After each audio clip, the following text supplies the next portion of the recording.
പോവാം.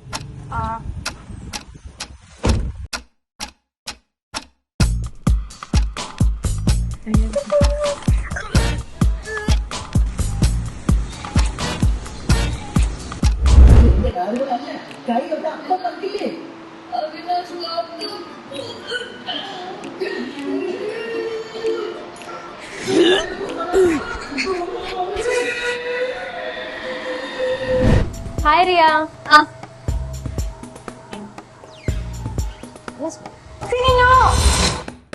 അവിടെ ഒരു പോസിറ്റീവ് എനർജി കിട്ടിയ എമറ്റോഫോബിയ, വോമിറ്റിങ്ങിനെ കുറിച്ചുള്ള എക്സ്ട്രീം ഫിയർ ആണിത്. ഈ അവസ്ഥ ഉള്ളവർക്ക് ചില സ്മെൽസ്, വോമിറ്റ് ചെയ്യുന്ന സൗണ്ട്, പിന്നെ ഒരാൾ വോമിറ്റ് ചെയ്യുന്നത് കാണുമ്പോൾ വോമിറ്റ് ചെയ്യാനുള്ള ടെൻഡൻസി കൂടുകയും വോമിറ്റ് ചെയ്യുമോ എന്ന ഭയം ഉണ്ടാകുകയും ചെയ്യുന്നു. അപ്പൊ നിങ്ങളുടെ എമറ്റോഫോബിക് ആയ ഫ്രണ്ടിന് ഈ റീൽ ഷെയർ ചെയ്ത് കൊടുക്കൂ. ഇനി ചോദിച്ചു പഠിക്കാം claps individual tuition. Claps Learn, your personal teacher.